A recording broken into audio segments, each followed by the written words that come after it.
2025ஆம் ஆண்டிற்கான மலேசிய மகிழ்ச்சி குறியீடு 5 ஆண்டுகளுக்கு முன்பு இருந்ததை விட 5.5 புள்ளிகள் அதிகரித்துள்ளது. 2020இல் 83.34 விழுக்காடு இருந்த மகிழ்ச்சி குறியீடு இந்த ஆண்டு 88.84 விழுக்காடு உயர்ந்துள்ளது என்று வீடமைப்பு ஊராட்சித்துறை அமைச்சர் ngah தெரிவித்திருக்கிறார். மகிழ்ச்சியான மாவட்ட மன்றங்களில் பஹாங்கில் லிப்பீஸ் மற்றும் கேமரன் மலை முன்னிலையில் உள்ளன. அதனைத் தொடர்ந்து கிளாத்தானில் உள்ள குவலக்கராய் உள்ளதாக அவர் கூறினார்.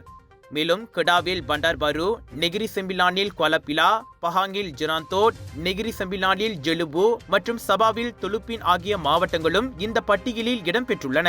இதற்கிடையில் சரவாக்கில் பிந்துலு, பஹாங்கில் திமுர்லோ, ஜொஹோர் பாரு, நெகிரி செம்பிலானில் பொட்டிக்சன், மலாக்காவில் ஜாசின், ஜொஹோரில் பொந்தியான், ஸ்லாங்கோரில் அம்பாங் ஜயா, புத்தாலிங் ஜயா, ஜொஹோரில் பத்துபஹாட் ஆகியவையும் மகிழ்ச்சியான மாவட்ட மன்றங்கள் என ngah கூறினார்.